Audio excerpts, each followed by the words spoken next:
Good morning everybody, it's Lex from Supertech Electronics, and today we're going to show you how to remove a Lexus RX350 sound system. Now, problems you may be having are the touchpad doesn't respond where you press, or it doesn't respond at all, or you may have a problem where you're trying to play one of 6 CDs and the CD player is not reading or not working. Now, the tools you'll need today is a plastic spudger, a 10mm socket on a very long shaft, and a towel. Okay, so we're going to remove this part here by getting your plastic spudger underneath. Try and get it from the bottom if you can. These dashboards are very soft and they can mark very easily. And that whole part will pop out, and we'll just put it aside. We're going to move the gear shift down to the bottom to get that out of the way. And this part here, you can just get your fingers underneath it and pop it out as well,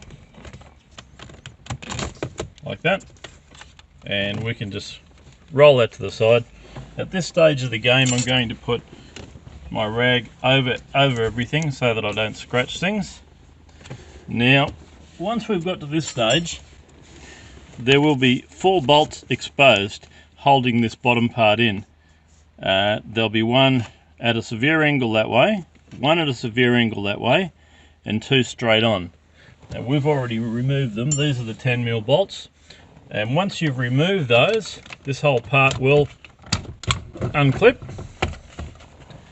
and you'll need to unplug some electrical connections at the back, easily done by pressing the middle pin and pulling it towards the front of the car.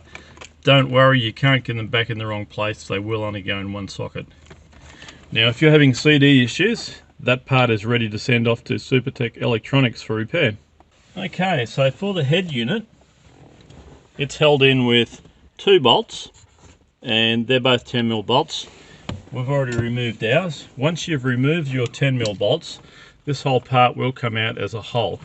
Grab it nice and firmly in the middle and pull.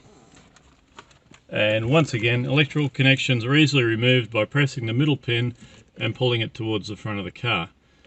And if that's a touchscreen issue, that unit would be ready to send off to Supertech Electronics for repair.